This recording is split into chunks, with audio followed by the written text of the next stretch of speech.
Hello everyone, welcome to our channel, Comments and Responses TJ. I hope all of you are doing well. In this new video, we're going to prepare for the Be Better Teachers section for the week of November 18th to 24th. I hope this will be of great help to many of you. Let's get started.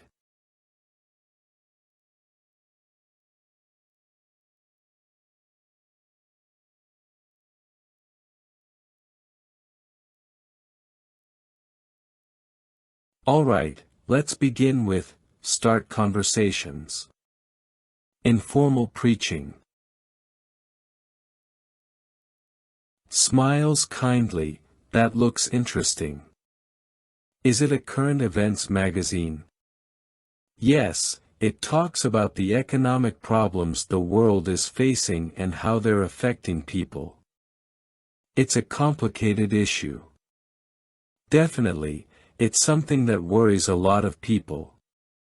It's interesting that even though the world has advanced so much in technology and science, we still face such serious problems. What do you think? Do you believe things will ever get better? Honestly, I don't know. Sometimes it feels like things are only getting worse. I completely understand. I was actually thinking the same way until I read something in the Bible that gave me a very different perspective. Can I share it with you? Sure, go ahead. Takes out Bible or phone, look, here in Psalm 37. 10 and 11, it says, "A little while longer, and the wicked will be no more, you will look at where they were, and they will not be there. But the meek will inherit the earth, and they will find exquisite delight in the abundance of peace." I found it very encouraging to read that God promises a future with peace for those who love doing what is right. What do you think about that idea? Well, it sounds really nice, but it's hard for me to imagine how something like that could happen. That's a valid question.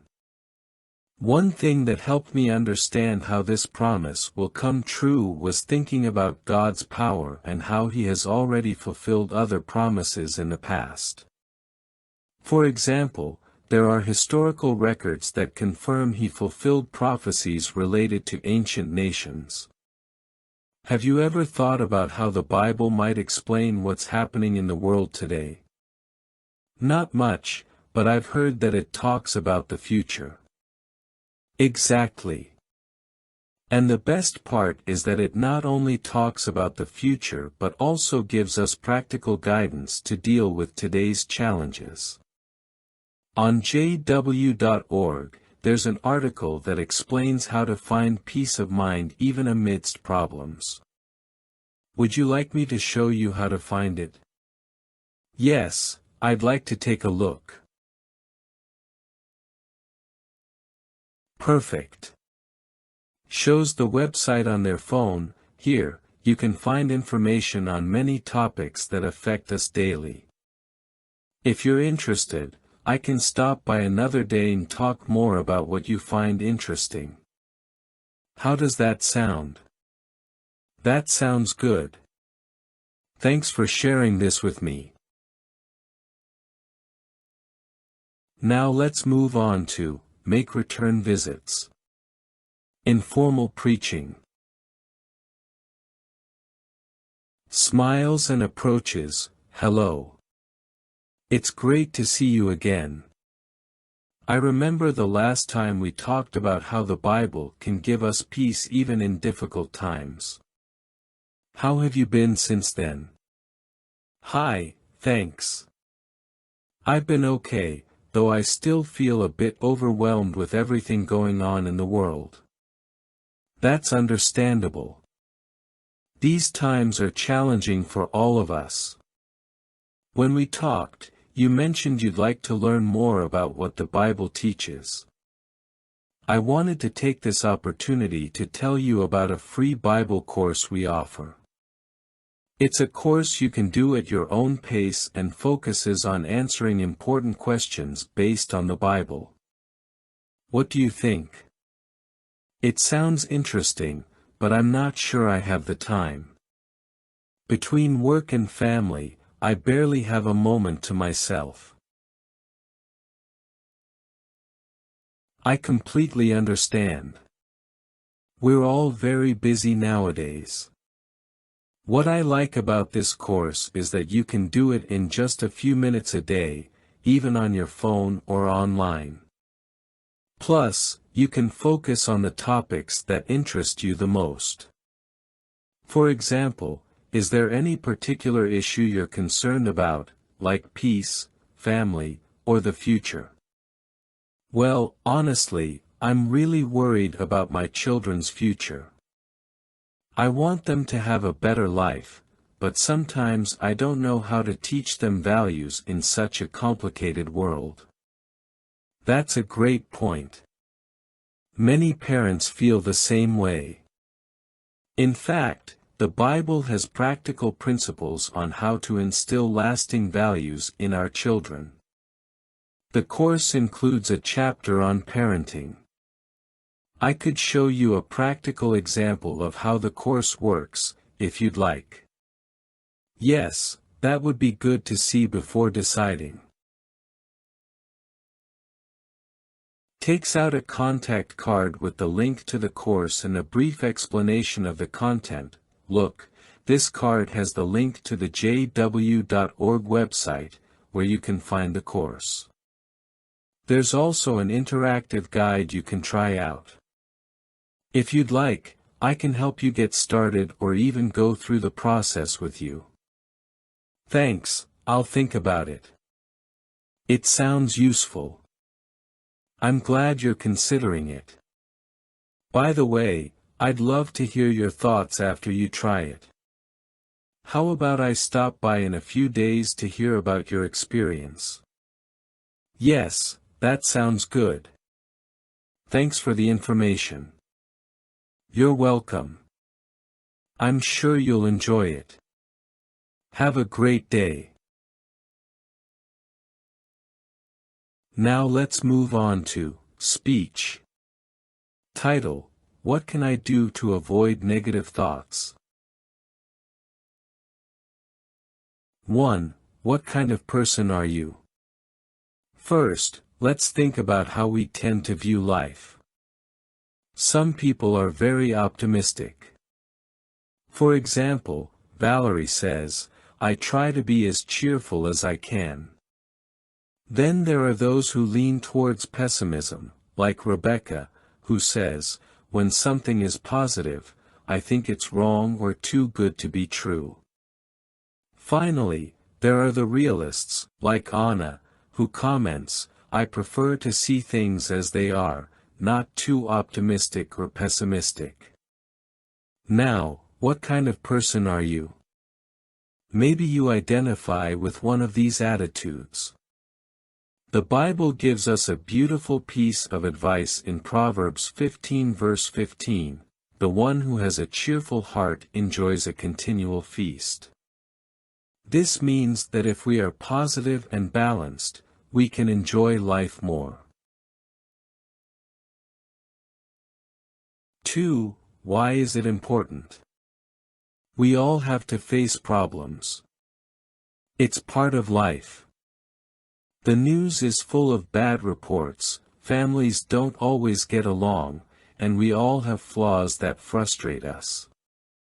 If we only focus on the bad, it's like carrying a heavy load. The key is to be balanced. It's not about ignoring problems but not getting stuck in them either. How can we achieve that? Let's look at some ideas. 3. What can we do? A. View your mistakes with balance. First, what do you do when you make a mistake? Sometimes we think, "I'm so clumsy. I'm useless." But that's not true. The Bible says in Ecclesiastes 7:20, "There is no one righteous on earth who always does what is right and never sins." Mistakes are part of being human. A young man named Caleb puts it well, "When I mess up, I try not to dwell on it. Instead, I learn from my mistakes to improve." Doesn't that sound like a practical approach? B. Don't compare yourself to others.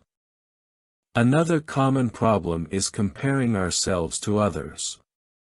Have you ever looked at social media and thought, "Everyone seems to have a perfect life except me"? Alexis wisely says, "On social media, you only see the best moments of someone's life. The reality is, no one shows their bad days." That's why the Bible advises us in Galatians 5:26 not to compete with or envy others. Instead of comparing ourselves, let's focus on the blessings we already have. C. Be peaceful, especially at home. Have you noticed it's sometimes easier to be kind to a stranger than to your own family? The Bible says in Romans 12:18, "As far as it depends on you, be peaceable." It's true, we can't control how others act, but we can control how we react. Melinda, a teenager, explains it well, "We all make mistakes, but it's up to us to decide whether we want to be peaceful or not." Let's strive to maintain peace, especially with those we live with. D. Be grateful for the good things. Finally, a grateful heart helps us focus on the positive. Colossians 3:15 says, "Show yourselves thankful." A young woman named Rebecca does something interesting. Every day, I write down something positive that happened to me. This helps her remember that not everything is bad. Can we do something similar? Perhaps reflect each night on something good that happened during the day. No matter how small, it will help us keep a positive attitude. Conclusion. So, what can we do to avoid negative thoughts? To avoid negative thoughts, remember these 4 points. View your mistakes with balance, don't compare yourself to others, be peaceful, and be grateful for the good. If we apply these biblical tips, we can face challenges with a more positive attitude and enjoy life more. Well, these were the presentation examples for the Be Better Teachers section this week. I hope they're very helpful, my dear brothers and sisters. I'm sending you a big hug, and may Jehovah always bless and protect you.